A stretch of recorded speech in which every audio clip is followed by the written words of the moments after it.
Every time you drive your car, you're hauling around a gold mine. I'm talking about all the data in your telematics system. That's basically a wireless transmitter that never turns off. It constantly sends data to your car's manufacturer. It does a lot of great stuff. I mean, it lets you know how your vehicle is doing. It tells you when you need maintenance. But a lot of people don't know about their car's computing power. According to McKinsey, the modern car has about 100 million lines of programming code. That's incredible. But McKinsey & Company also says that modern cars process a ton of data every single hour, up to 25 gigabytes of data. In fact, let me put that number into perspective. That's enough storage space for almost 6,000 songs. It's enough for 8 high-definition feature-length films. Every hour, your car processes enough data to store the entire Nightmare on Elm Street series, in HD, of course, and I'm including Freddy versus Jason. And as you probably realize, vehicles are only getting better and more tech-savvy. Engineers are working hard to outdo themselves. Self-driving cars they're on their way. Basically, vehicle connectivity is more widespread than ever before. Modern cars, they come with a ton of new features. They also come with, privacy problems. Now, in the last episode of this series, we dove into your car's data. Law enforcement officials are putting this all to good use. They're already diving into your car's telematics system.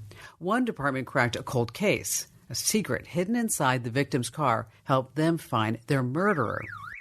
In this episode, we're diving into the dynamic details. What rules are in place to protect you? How can you keep your car's secret safe? We're also going to talk about the big movers and shakers in this industry. And this is Tech You Should Know. I'm Kim Commando, and today you're going to learn why data mining is legal and why your information is so valuable. We're also touching upon true crime. For example, did you know that abusers can use cars to hurt their intimate partners? There's some scary stuff you may not know about. You're also going to learn the surprising way that car makers are holding each other accountable. If you ever wonder how this tracking is even possible, you're going to get all the dirty details. So stay tuned. We're teaching you all about the digital frontier that most folks barely know a thing about. And by the end of this podcast, you will be an expert in car data. You will. You're going to have a bunch of shocking stuff that you can share with your family members and friends, and they're going to be super impressed. So buckle up, stay right where you are. We've got a wild ride in store for you.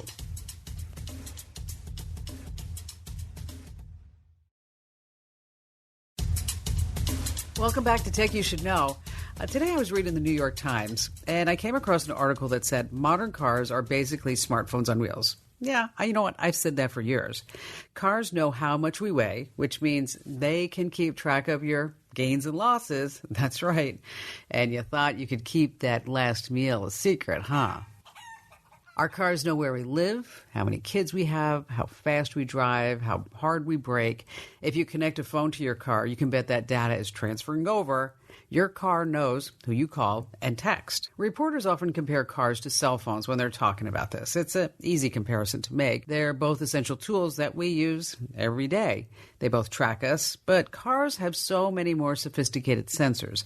They make the phones really look like computerized toys. I'm happy to welcome Chelsey Colbert to this podcast. She works with the Future of Privacy Forum. She's a lawyer who leads their mobility and location data portfolio. Now, Chelsey, let's talk more about cars versus cell phones. Which device collects more data on its users? So right now, again, it depends on the car. It depends on the driver. So connected cars and cars with more automated features are very different from the cars of years ago. Absolutely. You can barely compare the two. I remember my first car. Oh, my gosh. It was a gold Pontiac Sunbird. Ooh. Well, I liked the car in the beginning, but then, not so much. And nothing was tech about it at all. I don't even think the radio was. Nowadays, cars come with incredible features, sleek designs, and of course, a whole lot of tracking. But if you're driving an older car, maybe you don't have to worry as much. That would make sense because it doesn't have all the tech. Many people still drive cars that require you to connect a cord. And then when we think about more newer cars, there's more connectivity options. So when we think about some of the data that's collected or generated by a car, that includes location, what you might listen to, your phone contacts, other apps like Apple CarPlay, Android Auto, data about the car's operation, as well as external information. And this is picked up through the sensors and the cameras that are placed on the outside of the car. People don't often think about all the sensors in their car, that's for sure. And they're always on. They're always learning more about you.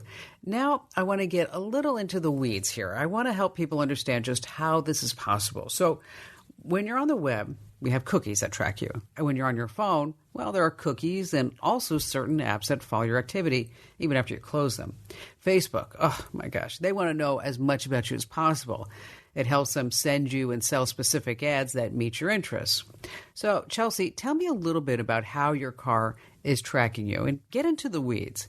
Is there, say, a car version of web cookies? One way to think about online cookies is, it's tracking your digital movement. So when we think about in the car space, it's more what's your physical movement, but it could also be your digital movement. So again, those two worlds are combining together. So I think if we're thinking about the digital movement, it could be a useful way to think about it because cars are inherently location-based objects. Newer models of cars can track the location for car repair, maintenance, predictive car health. But again, a modern car is much more than a smartphone. And just like your phone tracks your location, so does your car.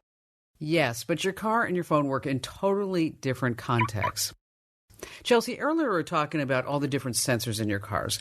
Let's just circle back to that for just a second. What else should people know? So this collects things like weather conditions, lane markings, surrounding traffic, pedestrians, things of that nature. There's also sensors and cameras inside of the vehicle for different purposes, and that includes microphones, cameras, and other devices that could record information about the driver and other occupants. We all know that police can look into cars to find more about a crime. They will look at timestamps to see what a driver was doing, say, during a robbery. They can tell when the driver door was open. If the passenger's door opened at the same time, they'll know that there was an accomplice. Car cameras are also a major deal. What if a hacker broke into them? Okay, we've already seen news about something like this. Someone 10 miles away can break into your car through a laptop. They can watch you through the camera. They'd even turn on the radio and crank it up to full volume. They can even start the windshield wipers, so you can't really see where you're going. It can get pretty frightening.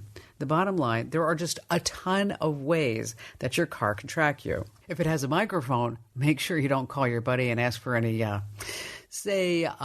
illegal substances. Or if you do, get out of the car first. I'm just kidding, of course. But Chelsey, your car collects an incredible amount of data. Let's get more into the specifics. Cars also can collect payment, transaction information, and this is to allow you to, if you're on the road, you want to pay for gas or order food while you're in your vehicle. And like I mentioned before, it can also include biometric information if the driver chooses to set that up through profiles or if there's a driver monitoring system.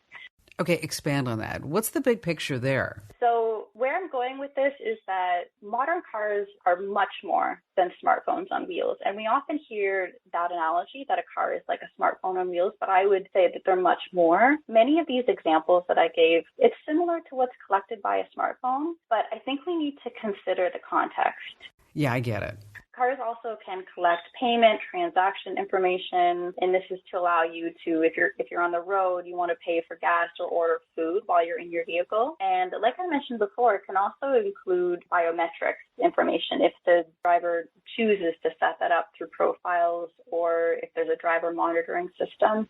Definitely. They're just so different that you can't really compare them. It seems like most people know how much their phones track them, but they aren't as aware as their cars' tracking habits. I have to guess that the general population is just, naive about all this. So I think that there really is so much data being collected about us on a daily basis from our phones, the websites we use, the cameras and sensors on the streets we walk down, and in our cars. So it can be overwhelming.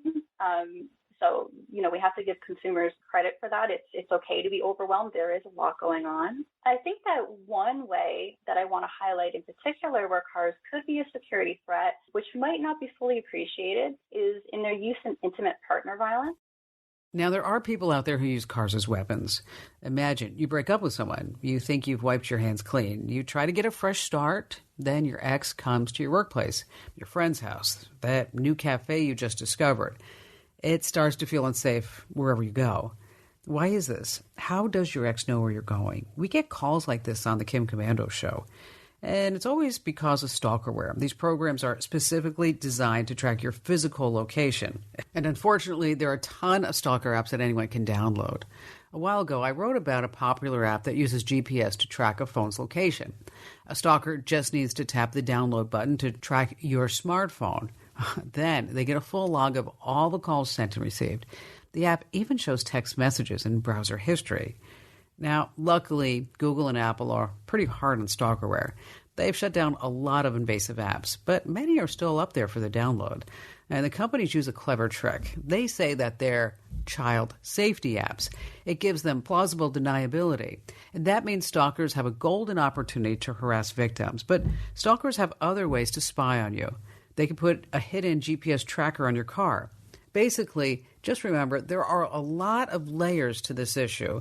So, Chelsey, stalkerware. How do cars lead to intimate partner violence?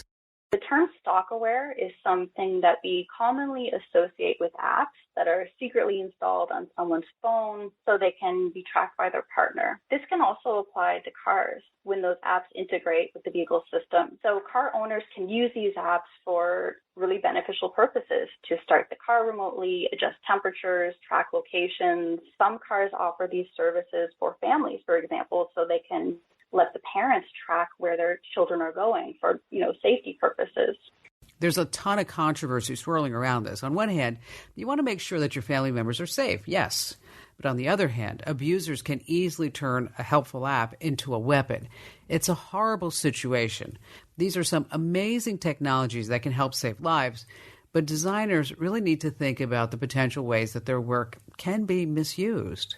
And I think that automakers, technology companies should always ask about what are the unintended consequences in the design and development stages, and should be thoughtful about how they allow individuals to control the collection, use, and deletion of car data.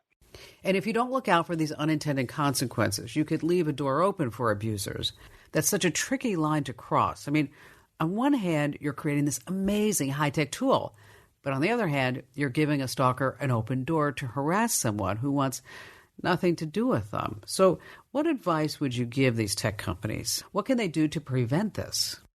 I think one thing is that cars can log past locations, past phone calls. Drivers should always be given notice about this, that this is happening, and also the option to easily delete the locations visited instead of bulk deletion of all locations. So it shouldn't be an all or nothing approach to data control, because in this specific example, could raise red flags if someone is in an abusive relationship. Really, this advice can apply to any inventor, anyone who's designing location-based technology. It's not just specific to cars. This isn't specific to cars. It's an issue with all technology, but it can be applied in the car context. And I think it's maybe not something that we're paying attention to as much as we should be. This is a tough topic to talk about, but it's just so important. Coming up, we're going to be looking at the future. How is it legal for the police to comb through your car's data? How can you protect your car's computer from being used against you? And what does the future of car data even look like? Well, I have a shocking statistic that you're just not going to believe. And we have that and a whole bunch more right after the break.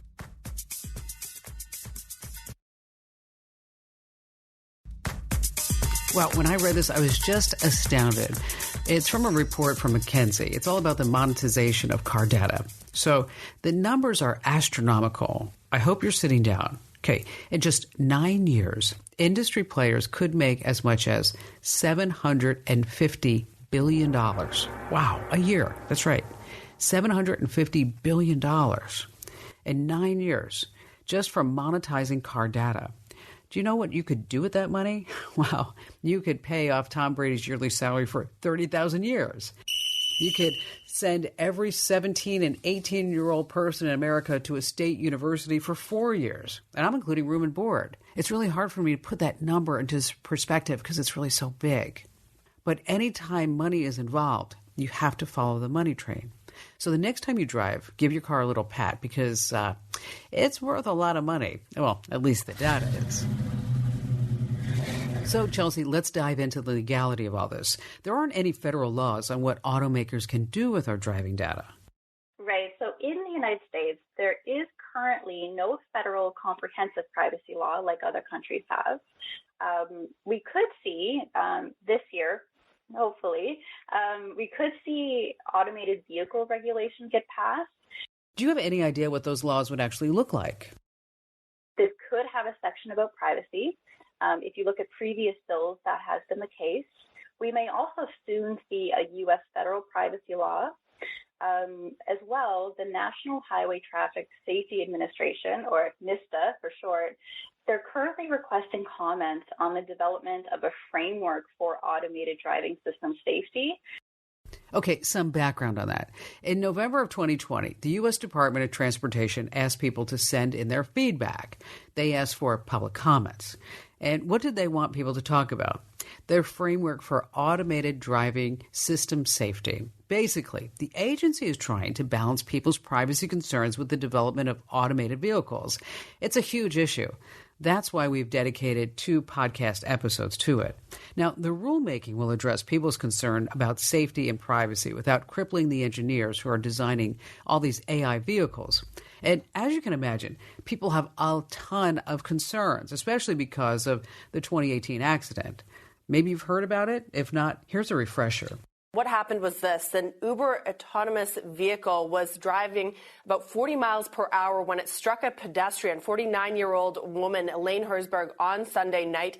A safety driver was behind the wheel, but the vehicle, a Volvo SUV, was traveling in autonomous mode at the time. And the police department says that it showed no signs of stopping. Now, the National Transportation Safety Board is conducting an investigation into the accident. That clip was from CNBC. So self-driving cars have long been a thorn in the side of lawmakers. I mean, how do you regulate something so complicated? Well, as Chelsey said, the National Highway Traffic Safety Administration is on the case. Wow, that was a long name, isn't it? The National Highway Traffic Safety Administration. Yeah, you know it's something to do with the government. Anyway, I've got some good news for you. It's not too late to share your thoughts. Anyone can go online, read the framework. You can see exactly what the Department of Transportation plans to do about all this automated driving safety. And if you want to share your thoughts, go to the Fed Register's website. You can play a part in all this historical framework. Now, Chelsey, I haven't read through it, but I'm sure you did. What do you think about it? If you read through this, you can see that this will have implications for data use and ethical data use. Expand a little bit about the implication. So this doesn't mean there are no privacy protections. There are things on the horizon. And some things that currently exist now is the first is that 20 automakers have pledged to meet or exceed the privacy commitments that they've made in the Automated Consumer Privacy Protection Principles. Yeah, some big names have pledged to protect their drivers' personal information. I'm talking Maserati, Honda, Mercedes-Benz, Nissan, Ferrari. The list goes on. This was back in 2014. At that time, 20 automakers pledged to empower their customers. They said that we promise to inform drivers about the type of information the car collects, as well as how those findings are used. They also committed to get consent before using driver information for marketing. All right, what does that mean? You have to explicitly give them permission before they can sell your geolocation or biometric data to third parties. That's why you should always read through all the paperwork when you buy a new car, because there's just a ton of information in there. You can learn all about the specific data your car is collecting. Plus, depending upon your make and model, you may be able to reject the request to sell your data. The bottom line, I know it's annoying, but you have to read the fine print. So, Chelsey, this auto alliance is a huge step in the right direction, but there has to be a catch. You can find this online at autoalliance.org. So the catch is that this only applies to automakers that have committed to the principle. And so that's important to keep in mind, because remember when I mentioned about the ecosystem, there are a lot more players in here than just the automakers, but this is one important step. Just a quick refresher. In part one of this podcast series, we talked about the ecosystem. Okay, here's what that refers to. Your car collects data on you. We learned all about that. But where does the data go? Short answer, it depends. Are you using a third-party service with your car? That could be building a profile on you. Did you sign away your privacy when you went to the dealership for maintenance? There are a lot of players in this game. Think insurance companies, repair shops, and other third parties, and it all depends on the type of car that you drive and the contracts that you sign. And a lot of people will send their car in for repairs and sign every little paper that comes their way. Yeah, I know you don't want to read anything else, but you kind of have to because you could be signing away your privacy. Speaking of which, Chelsey, let's circle back to security. You were just telling us about these automakers coming together and they're holding each other accountable. That's great. But what are their goals? This privacy principles has three major commitments. The first is transparency. Second is affirmative consent for sensitive data, and that's defined as location, biometric, and driver behavior. And the third is limited sharing with government agencies and law enforcement. Is this just one-off, or are there other privacy laws specifically for cars? The U.S. also has sectoral privacy laws, such as the biometric privacy laws that we're seeing in some states. Some states have their own privacy laws, most famously is California. But there are other states making a lot of moves as well to try to enact their own privacy laws. Washington State is one example. Okay, so some states have these laws and others don't. Obviously, it's a tricky subject. So what's going to happen in the future? It means that there's a patchwork of privacy protections for consumers, as well as a patchwork of obligations for automakers and car tech companies. But bring it down to my level. How is this going to affect me? This means that Americans could be receiving varying privacy protections or be confused about what privacy protections they have because, it could depend on the sector, which state they live in, and so on. Yeah, it's not very clear. You've got to do the research. It also means that there's a patchwork for, like I said, industry. What about this patchwork? So this could mean that companies don't get to realize the full potential of data use and sharing. What's the impact of all that? This does have benefits for industry and the economy and consumers too. Yeah, I get it. Another thing to note in this space is that privacy laws typically apply to certain types of data. So in order to find out what types of data falls under privacy, you have to pull out your car's manual and start looking for definitions. So whether it's called personal information, personally identifying information, or personal data, this really matters. And in the car space especially, it's not necessarily the case that all of the data collected and generated by the car will fall under a privacy law. So some of the data collected isn't considered worthy of protection. What? Depending on how the covered data is defined. Some data is clearly personal information, but other types of data might not be so clear-cut. And this is really an evolving space in the car data privacy space and something that I'm keeping an eye on. Yeah, that's something I'm keeping an eye on too. Now, coming up, we're going to be looking at cars of the future. Yes, what will tomorrow's cars look like compared to today's vehicles?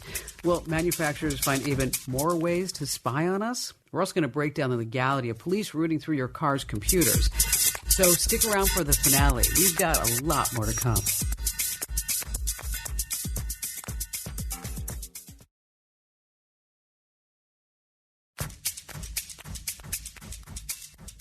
Okay, welcome back. We're going to jump right into the grand finale. So in part one, we talked about a group of detectives who cracked a cold case. They combed through a dead man's car data and they found his killer. If they hadn't looked to the computer, who knows what could have happened? Maybe his murder would have walked free. Maybe something else would have happened. Well, this is an inspiring story. We live in a really complicated world, and a lot of people are worried that this could lead to more invasions of our privacy.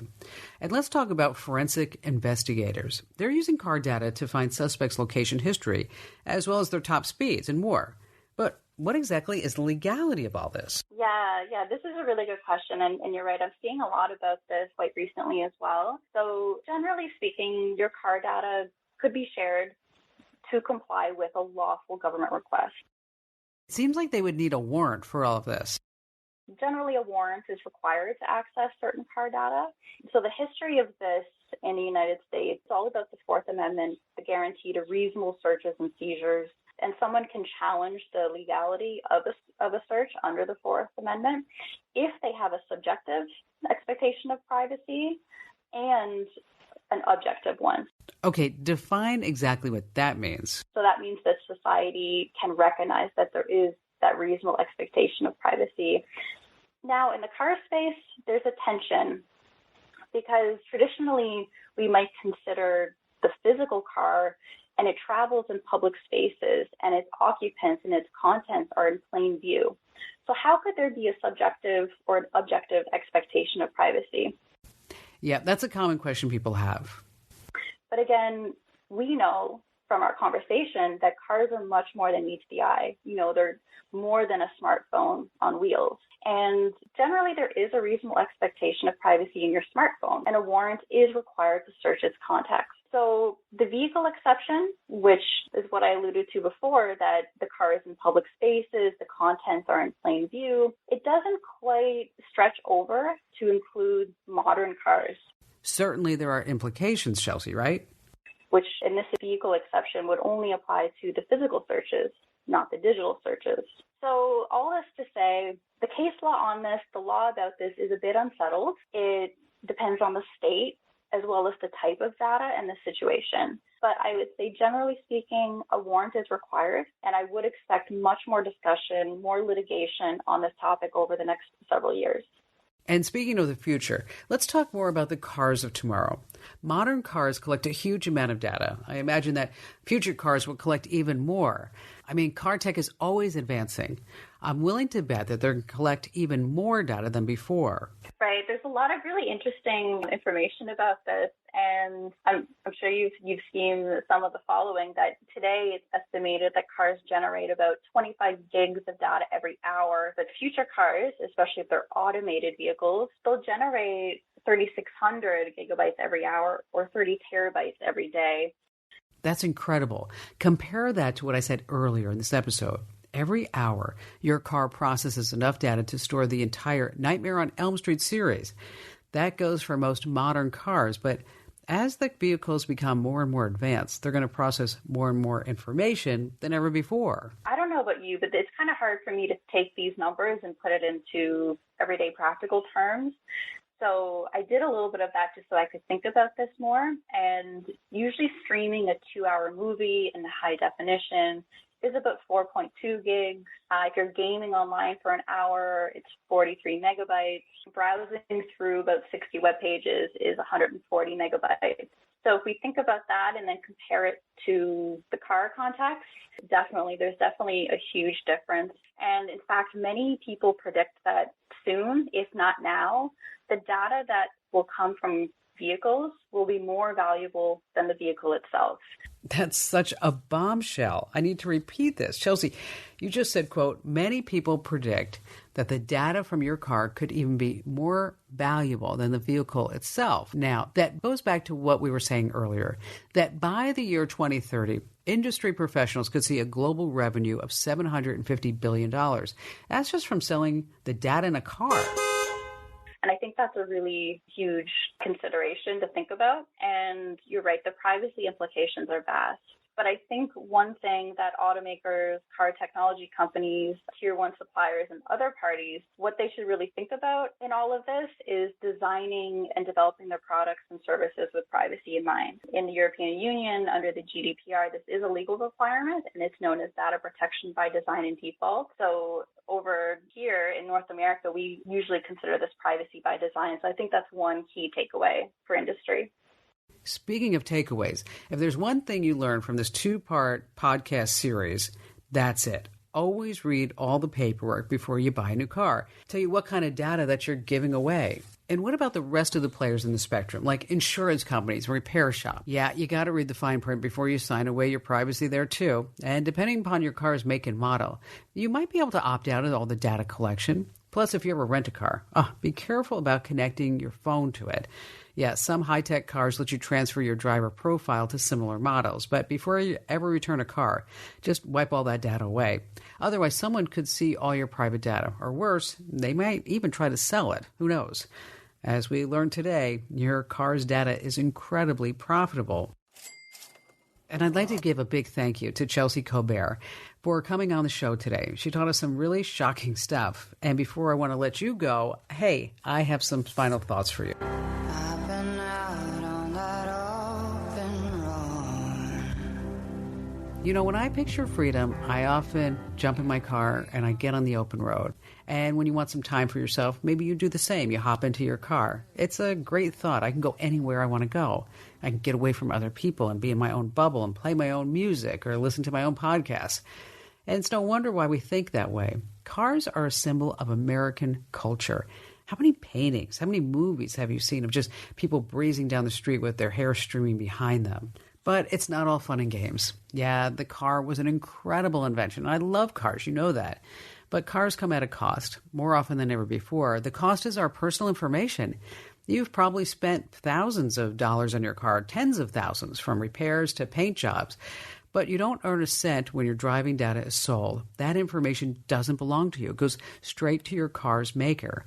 The bottom line, you're never alone in your car. Even if you're behind the wheel and there's not a soul sitting near you, your car is tracking every move you make. It knows your precise location. It stores your phone's ID, the people you call, the apps you open. It knows your acceleration and braking style. If your internet connection's always on, then your car maker has a detailed profile on your driving patterns. Now, there is some good news. Depending on your car, you may be able to opt out. You just have to know that it's an option. And just keep that in mind. Once again, I want to thank Chelsey Colbert for giving me the opportunity to talk about cars. And hopefully you learned at least one thing. And a special shout out goes to Serena O'Sullivan. She's fabulous for her speedy behind-the-scenes reporting. She's a lifesaver. And of course, I have to thank the mighty Mike James. He's our wizard behind the curtain. He keeps everything running in podcast land. I love you, Mike. You know that. And if you like this episode, do us a favor. Leave us a great 5-star review wherever you get your podcasts. That helps more people find our podcast because we get to the top of the charts. And to stay up to date, be sure to check out our website, commando.com. You can also join the thriving Commando community. We don't track you. We don't serve you ads. But there's Q&A message boards, blogs. You can listen to my 3-hour radio show, watch the show, chats, and a whole bunch more. And you can get a 30-day free trial over at getkim.com to the Commando community. No promo code needed. That's getkim.com. I'm Kim Commando, and thanks for joining me. Really appreciate you being here. I'm driving out, and I'm riding high.